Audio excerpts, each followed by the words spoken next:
y usted por dentro siente que algo está roto. ¿Le ha sucedido ese dolor? ¿Qué hace usted con ese dolor? ¿Qué hace usted con ese sufrimiento?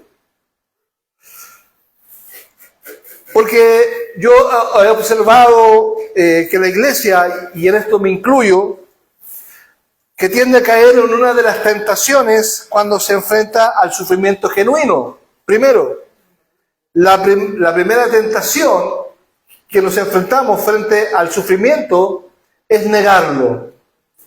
Es negarlo. Construimos una teología de victoria llamada la teología de la gloria. En Lutero nos habla de eso, de la teología de la gloria, que está tan llena de exclamaciones y aleluyas que no le damos espacio al que llora para que llore. Le decimos, alaba a Dios de todas formas, y eso en sí mismo no es malo, pero a veces lo decimos tan rápido que lo que en realidad estamos comunicando es, por favor, no llores aquí, porque tu llanto me incomoda. Y esa persona sale del templo más sola que cuando entró. La segunda tentación frente al sufrimiento es rendirse. Cuando el dolor no cede, cuando la oración parece no ser escuchada, cuando el tiempo pasa y la situación no cambia, llegamos a la conclusión más peligrosa que un ser humano puede alcanzar. ¿Cuál es? Que Dios está ausente. Que Dios no ve. Que Dios quizás no le importa lo que a mí me está destruyendo. Y esa conclusión, hermanos, es una mentira. Es una mentira sofisticada, pero es una mentira. Una mentira que se siente como verdad. Uno está en el fondo del pozo, pero es una mentira al fin y al cabo. Jesús, hermano, nuestro Señor, ya respondió esta tensión.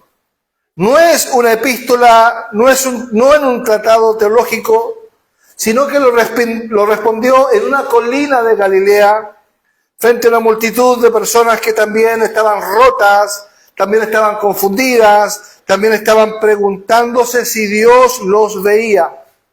Y dijo algo que sonó completamente al revés. Abran conmigo Mateo capítulo 5, verso 4, que dice, y lo leemos todos en voz alta. 1, 2, 3. Bienaventurados los que lloran, porque ellos recibirán consolación. Amén. Bienaventurados los que lloran, porque ellos recibirán consolación. Ahora bien, notemos algo aquí que es fundamental para todo lo que vamos a ver esta mañana. Esto es solamente la introducción. Jesús nos dice, bienaventurados los que ya dejaron de llorar. No dice bienaventurados los que superaron su dolor. No dice bienaventurados los que sonríen a pesar de todo. Sino que dice bienaventurados los que lloran. La palabra griega que usa aquí no describe una tristeza leve. No es la tristeza de quien perdió las llaves del auto. Esta palabra describe un lamento profundo. El tipo de llanto que sale de adentro. El tipo de llanto que dobla a una persona. Pero Jesús dice que ese tipo de persona es bienaventurada. ¿Por qué? Porque hay algo muy específico en el llanto del que ha sido regenerado, del que ha nacido de nuevo, del verdadero escogido de Dios. Entre paréntesis, para mí el Sermón del Monte son características que tienen los escogidos de Dios. Es un sermón no para cualquiera, sino es para los escogidos de Dios. Entonces, los escogidos de Dios lloran de forma diferente a los que llora el común de la gente. Lo voy a ver aquí. Porque el escogido llora por las cosas que son correctas. Llora por su propio pecado, no por miedo del castigo, sino porque ama a quien ofendió, hermanos. Llora por el sufrimiento del prójimo, porque el espíritu que vive en él no puede ver el dolor ajeno con indiferencia. Llora por el estado caído de todo el mundo, porque sabe que este mundo no es como Dios lo diseñó para ser. Ese llanto es una señal de vida espiritual. Y a este llanto Jesús le hace una promesa. ¿Cuál promesa le hace según la Biblia ahí? Serán consolados, recibirán consolación. En el griego original, esa voz es voz pasiva. Los especialistas llaman a el pasivo divino, que es una forma que los escritores judíos usaban cuando querían referirse a la acción de Dios sin pronunciar directamente el nombre divino.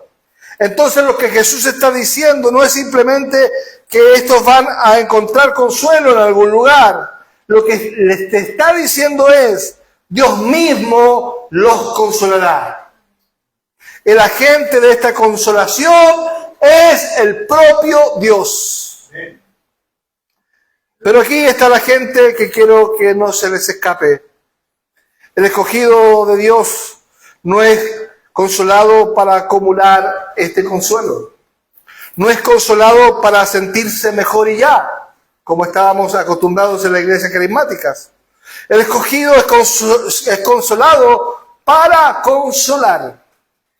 La consolación que recibe tiene un destino, tiene una dirección, tiene un propósito en el reino. Y esto es exactamente lo que el apóstol Pablo va a desarrollar con una profundidad extraordinaria en 2 Corintios capítulo 1, hermanos. Y voy a pedirles que abran su Biblia en 2 Corintios capítulo 1, versos 3 al 6, y este va a ser el nombre de, este va a ser el mensaje que vamos a exponer, que voy a hacer una predicación expositiva. Dice, lo leemos todos juntos, 1, 2, 3. Bendito sea el Dios y Padre de nuestro Señor Jesucristo, Padre de misericordias y Dios de toda consolación, el cual nos consuela en todas nuestras tribulaciones, para que podamos también nosotros consolar a los que están en cualquier tribulación, por medio de la consolación con que nosotros somos consolados por Dios.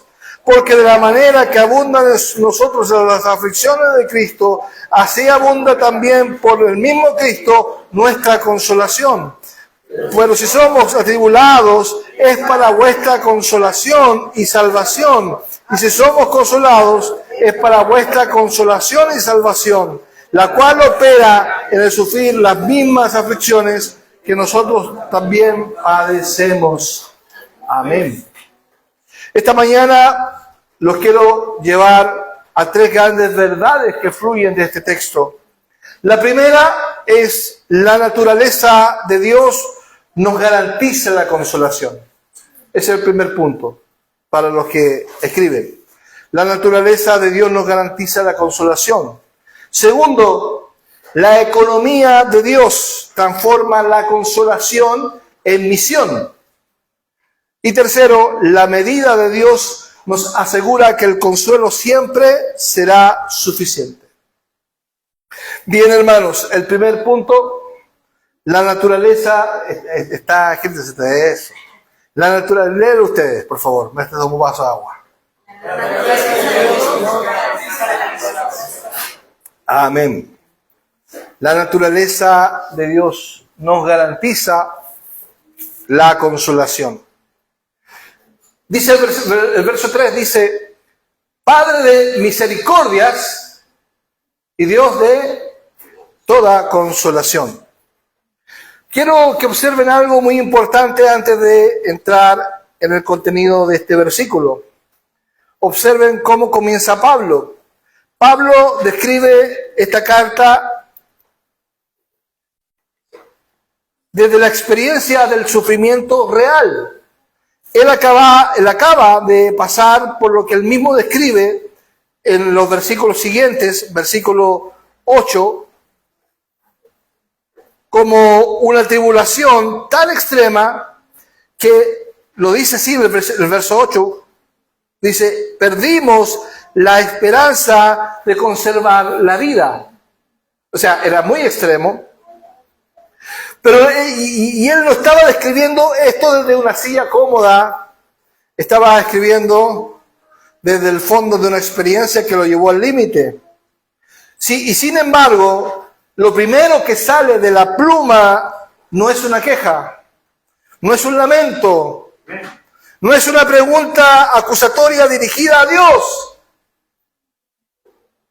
Lo primero que sale es, bendito sea Dios.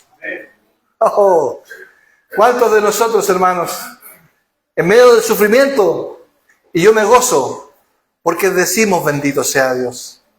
Yo siempre me acuerdo cuando estábamos, cuando yo estaba en la iglesia en el año 2009, sí, teníamos una iglesia arriba de una pescadería, ¿te acuerdas? ¿No lo conociste? No.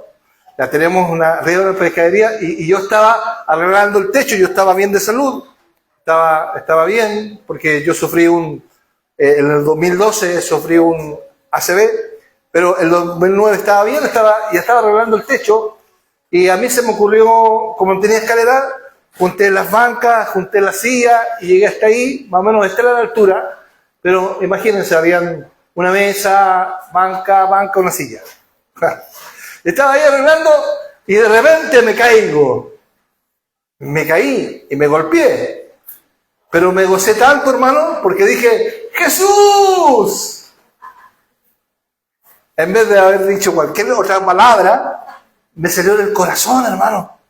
No sé si a usted le ha pasado eso cuando se golpea el dedo, cuando se corta.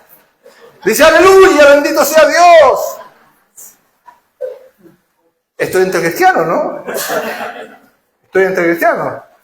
No, pero hablando en serio, le sucede, ¿no? Y sabe que yo me llené de gozo, aparte que he moreteado, que me he machucado, pero me llené de gozo y llamé a mi esposa.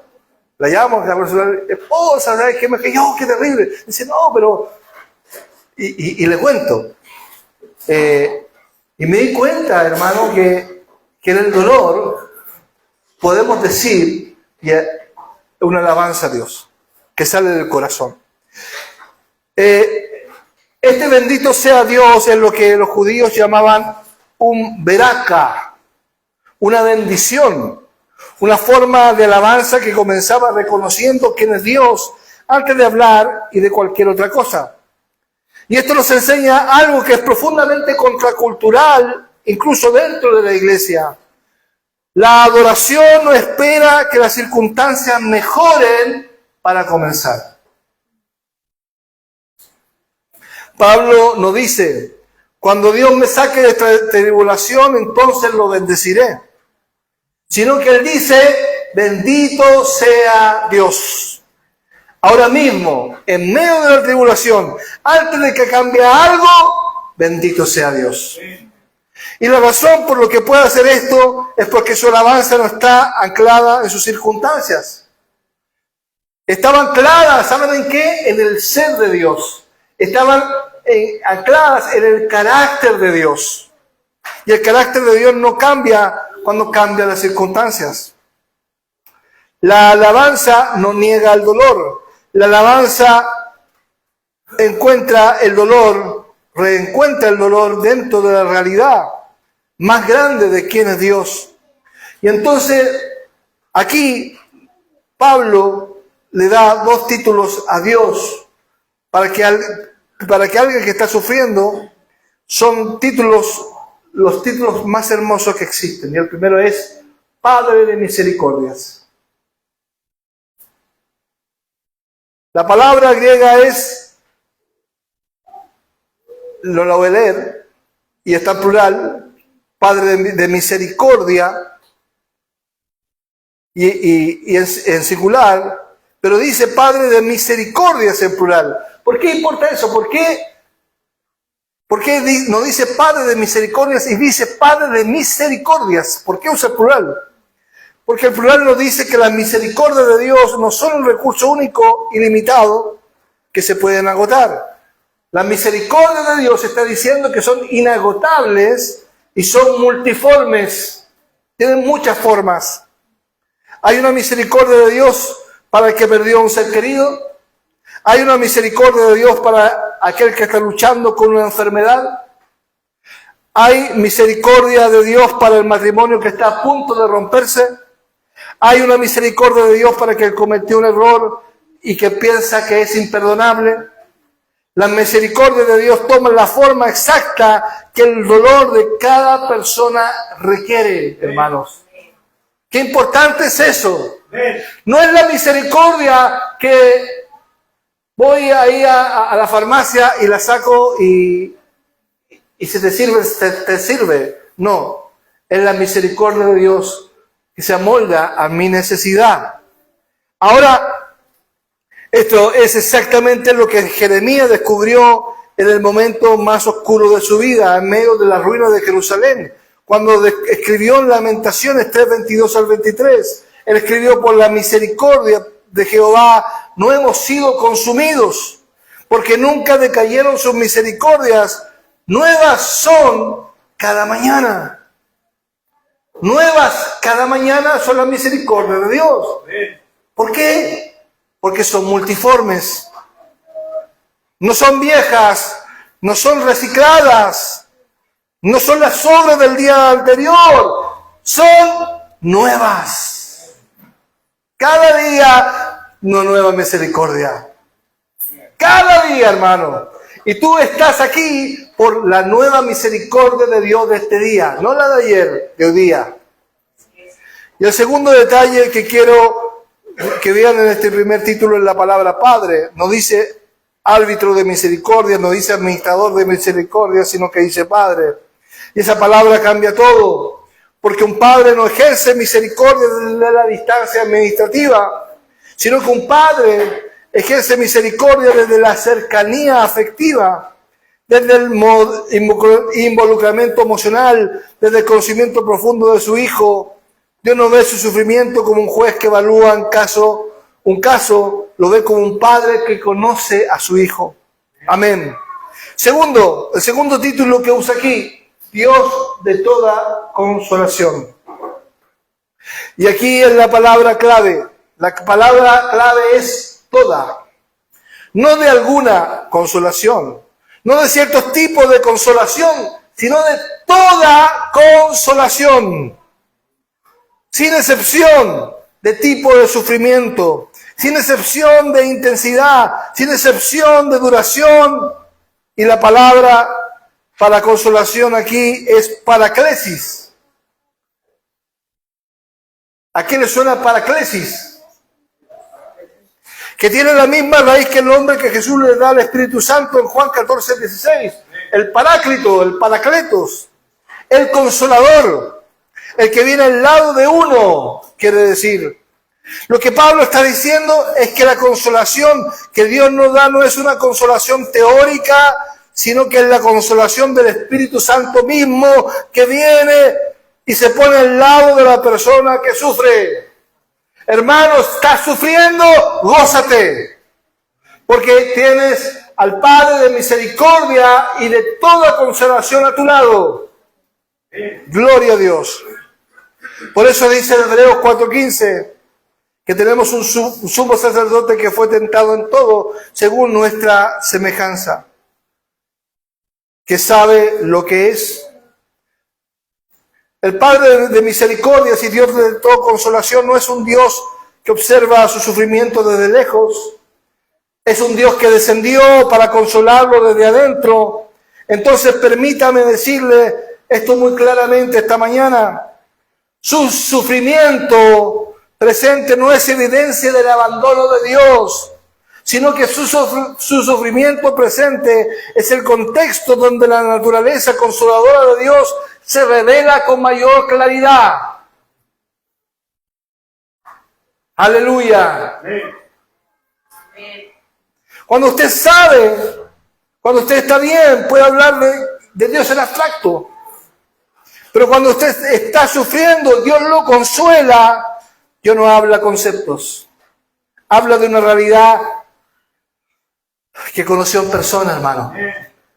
Hermano, el año 2012 a mí me dio una ACV.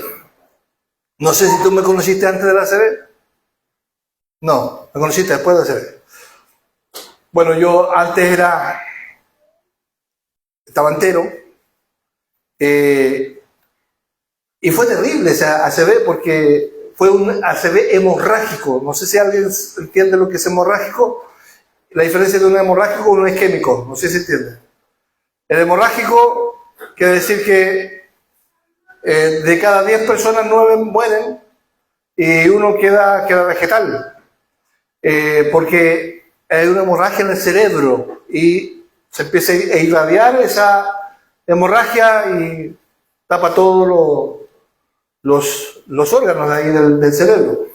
Eso me sucedió a mí. Estoy aquí. Gloria a Dios. Pero no fue un proceso fácil, hermano. Fueron 5 años de rehabilitación. De ir 3 veces por semana al kine, qué sé yo. Fue difícil, hermano. Fue difícil. Fue muy difícil. Y hasta el día de hoy, que ya son 14 años, yo me paro aquí y la gente me ve y mucha gente me ve y me dice, él es pastor. No creo que sea pastor, porque yo creo que él tiene que haber pecado, porque le haya pasado lo que le pasó. Así suele pensar la gente, ¿no? Entonces, pero cuando me escuchan hablar, wow, dice, oh. ¿Por qué? Porque yo estoy hablando, hermanos, de lo que yo he vivido, de lo que conozco. Yo conozco un Dios de misericordia, un Padre de misericordia y un Padre de toda consolación. Lo he vivido y usted también lo ha vivido, hermano. Yo quiero decirle eso. No porque soy un pastor, lo viví. Es porque tú también lo vives a diario, hermano. Gloria a Dios. Gloria a Dios por esa enfermedad. Gloria a Dios por esa situación incambiable. Gloria a Dios. El apóstol Pablo, yo nunca me olvido, en 2 de Corintios, capítulo 12 creo que es, cuando dice,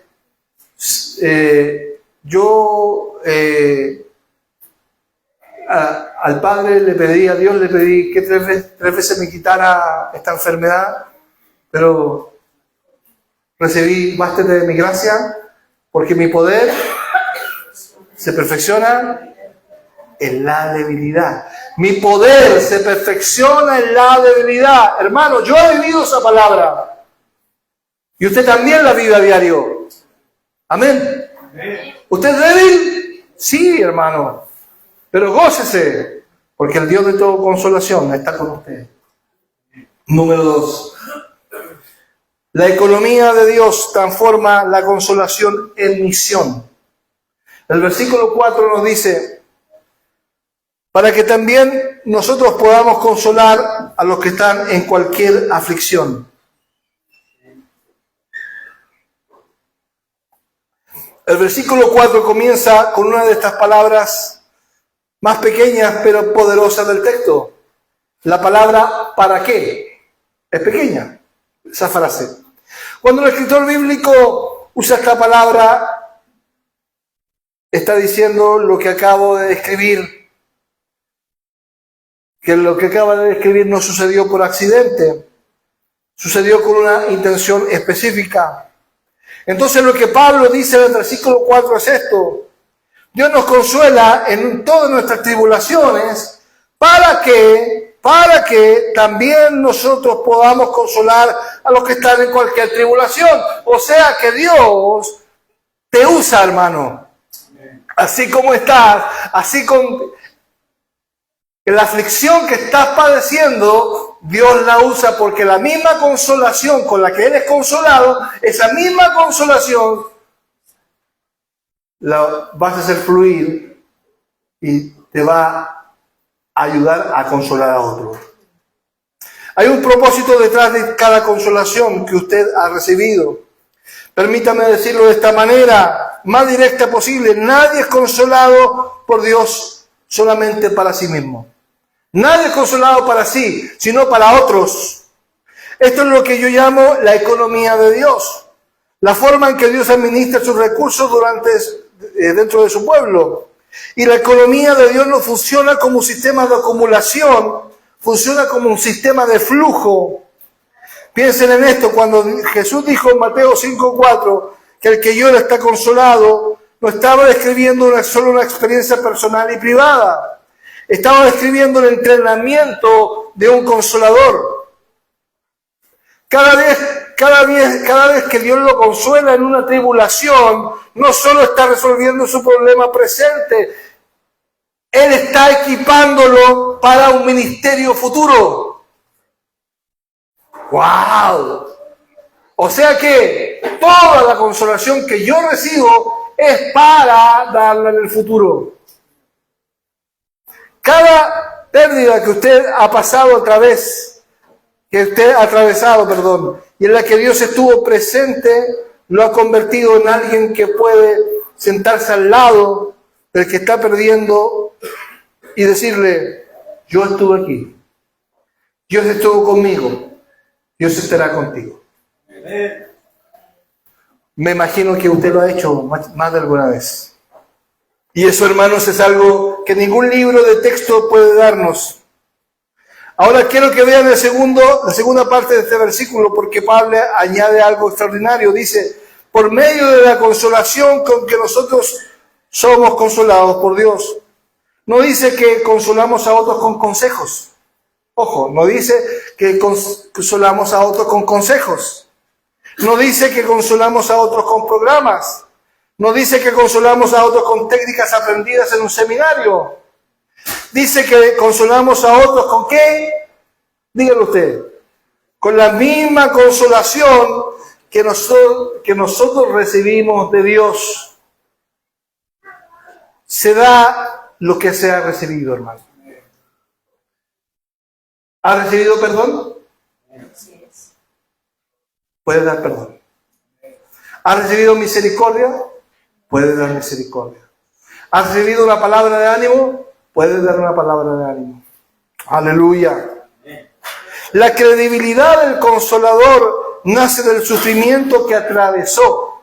Hermanos, los pastores, los predicadores, nos paramos aquí, pero predicamos desde la trinchera del dolor, desde la trinchera del sufrimiento. ¿Cuántas veces yo he predicado, y ha predicado el pastor, y ha predicado los predicadores de acá, pasando dolencias en su propia vida, hermano?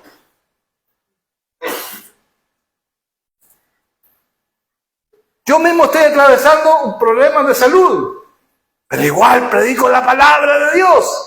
Y que el Señor me conceda, yo le pido al Señor que me conceda hasta el último segundo de la fuerza de mi vida para predicar la palabra de Dios. Gloria al Señor. Bendito sea Dios. Bien, vamos a ir al punto 3. La medida de Dios asegura que su consuelo siempre es suficiente. Lo dice el versículo 5. Así como abundan en nosotros los sufrimientos de Cristo, así abundan también nuestra consolación. El versículo 5 tiene una de las declaraciones más audaces que Pablo escribió en toda su vida. Dice: porque de la manera que abundan en nosotros los sufrimientos de Cristo. ¿Los sufrimientos de quién? No los sufrimientos de David, no los sufrimientos de Jimmy, no los sufrimientos de Cristian, no los sufrimientos de Andrés, no los sufrimientos de María, sino los sufrimientos de quién? De Cristo. Así abunda también por el mismo Cristo nuestra consolación. Pablo está introduciendo aquí lo que llama el principio de una proporción divina. Y es la consolación de Dios siempre proporcional al sufrimiento que usted enfrenta. Y aquí está hablando el apóstol, dice: porque abundan en nosotros los sufrimientos de Cristo. Son todos los sufrimientos entonces. No son todos los sufrimientos. Son los padecimientos de Cristo. Pero Cristo, ¿qué padeció? ¿Por qué padeció Cristo? Por tus pecados. O sea, entran todos los pecados. Entran todos, sin excepción. ¡Gloria a Dios! La palabra que Pablo usa 2 veces en este versículo significa desbordarse, exceder, sobrepasar. Los sufrimientos desbordan en nosotros. La consolación desborda también en nosotros por Cristo. Hay una relación directamente proporcional entre la intensidad del sufrimiento y la abundancia de la consolación. A mayor sufrimiento, mayor consuelo. ¡Aleluya! A mayor sufrimiento. ¿Quiénes están viviendo un sufrimiento grande? Estás recibiendo también una consolación grande. Donde el dolor sube, la consolación sube con él. Cuando su vida está relativamente tranquila, experimentas una medida de consolación de Dios. Cuando su vida entra en una crisis profunda, experimentas una medida más profunda aún. La consolación no se mantiene estática mientras el sufrimiento aumenta. Ambas crecen a la par, hermanos. Esto conecta perfectamente con lo que Pablo escribe en Romanos 5:20, donde dice, pero donde el pecado abundó, sobreabundó la gracia. El principio es el mismo. Dios no solo iguala la medida del mal, Dios la excede siempre, sin excepción. No hay sufrimiento en tu vida que haya superado la capacidad consoladora de Dios. No hay sufrimiento mayor que la consolación de Dios. La consolación de Dios es súper más abundante. Gloria al Señor. Y llegamos al versículo 6. El versículo 6 dice así.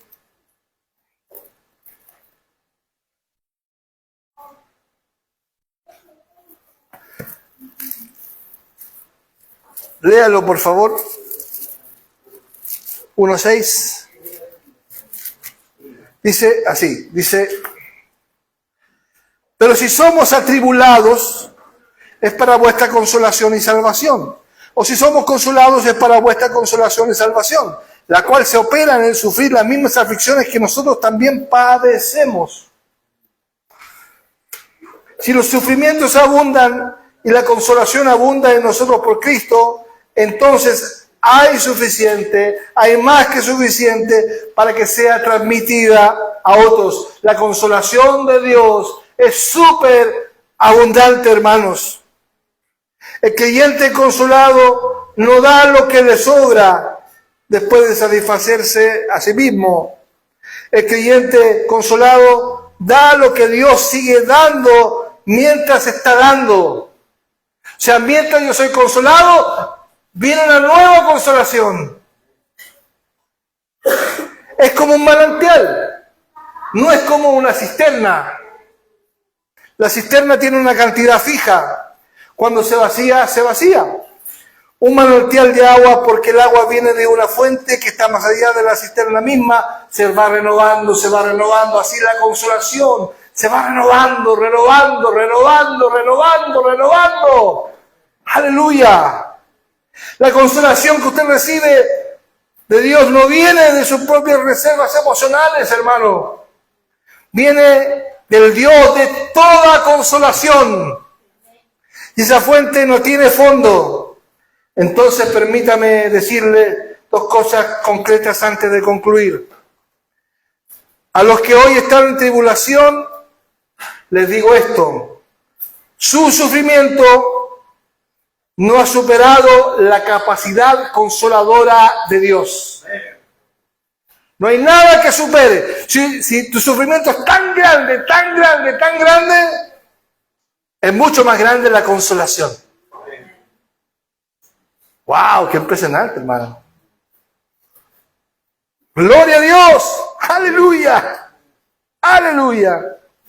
No importa cuán profundo sea el pozo en que usted está. No importa cuánto tiempo lleves ahí.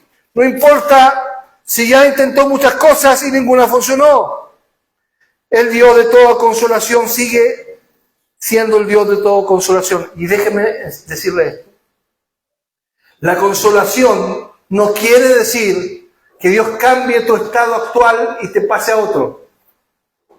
Quiere decir que en el estado que estás, está la consolación.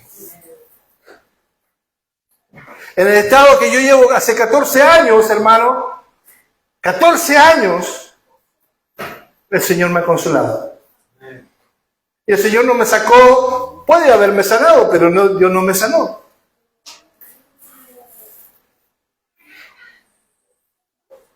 Hay un hermano muy querido en nuestra congregación que se llama Héctor. Nuestro hermano sufre de la pérdida de audición. Y está sufriendo mucho. Él está escuchando el 20%, pero no escucha nada. La verdad que las conversaciones entre... Él va a la iglesia sin no escuchar nada, y va a la iglesia y dice amén. Pero él está cansado. Ya le dijeron, porque existe una operación que le colocan aquí en el cerebro un switch así como para que escuche, pero tiene que tener 0%. Y él tiene un 20%. Entonces no se lo pueden hacer. Entonces él sufre mucho. Y cada vez que tiene la oportunidad de decirlo, lo dice, ¿cierto, Andrés? Dice, chuta, ahí se caja un poco, pero solo le digo, Dios te está consolando. Dios te consuela. ¿Cómo Dios me consuela? Sí, tienes tu esposa, tienes tus hijos, tienes la iglesia, tienes esto, tienes... ¿verdad?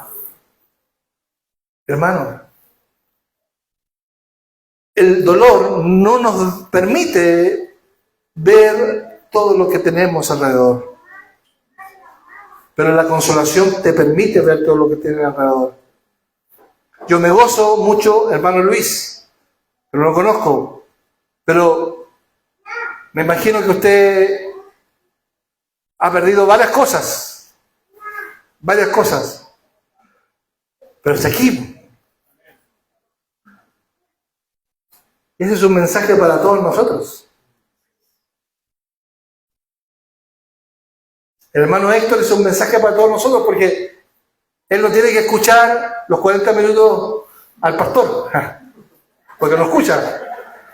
Pero está ahí y dice amén, amén. Yo creo que dice amén porque no escucha. Pero ahí está, hermano, ahí está. Y él es un mensaje. Yo soy un mensaje también. Tú eres también un mensaje de la consolación de Dios. No te mires menos, hermano. Aleluya. Así que los que ya fueron consolados en alguna área de la vida, les digo esto: lo que Dios le dio suficiente para ser dado, no lo guardes. Levánteme la mano. ¿Quién de ustedes aquí ha recibido una consolación de Dios en alguna área de la vida? Entonces, tienen para dar. Gloria a Dios. Jesús en el Sermón del Monte, con esto concluyo, declaró: bienaventurado el que llora.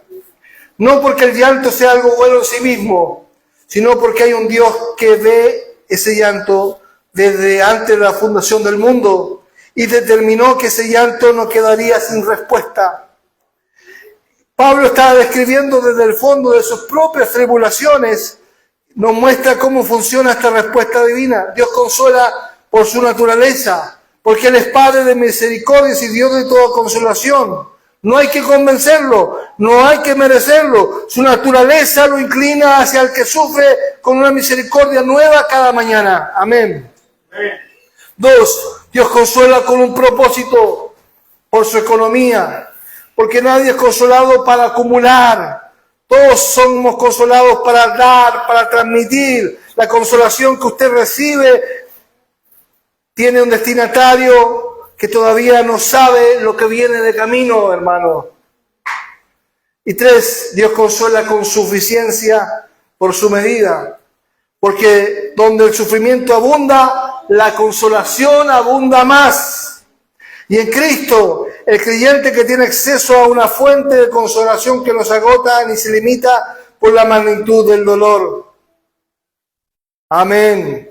Ríos de consolación fluyen del Padre de misericordias hacia el mundo que está en profunda necesidad de saber que hay un Dios que ve, que conoce, que se acerca y que consuela. Así que quiero cerrar este sermón con una pregunta que les pido que se lleven a casa esta semana. No tienen que responderla ahora, pero sí los invito a que no la eviten. La pregunta es esta: ¿qué hará usted esta semana con el consuelo que Dios le ha dado? ¿Qué harás esta semana con el consuelo que Dios te dio? Alguien está esperando la respuesta a esa pregunta. Pónganse de pie. Oremos juntos al Señor. Padre de misericordias y Dios de toda consolación, te bendecimos esta mañana. No porque las circunstancias sean perfectas, sino porque tú eres perfecto en tu amor hacia nosotros. Gracias, porque tu naturaleza nos garantiza que el que llora no llora solo. Que tú estás ahí, con misericordia nueva cada mañana, con una consolación que no tiene fondo. Rendimos a ti el propósito de cada consolación que has tratado a nuestra vida. Reconocemos que no fuiste consolado para acumular, sino para fluir. Haznos ríos, Señor, no lagos. Y en aquellos que hoy están en el fondo del dolor, que están en ese lugar donde el sufrimiento parece no tener fin, deposita esta verdad como un ancla, que su sufrimiento no ha superado tu capacidad de consolar, que tú eres suficiente, tú estás aquí, en el nombre de Cristo, que es la consolación suprema de Dios para la humanidad. Amén y amén.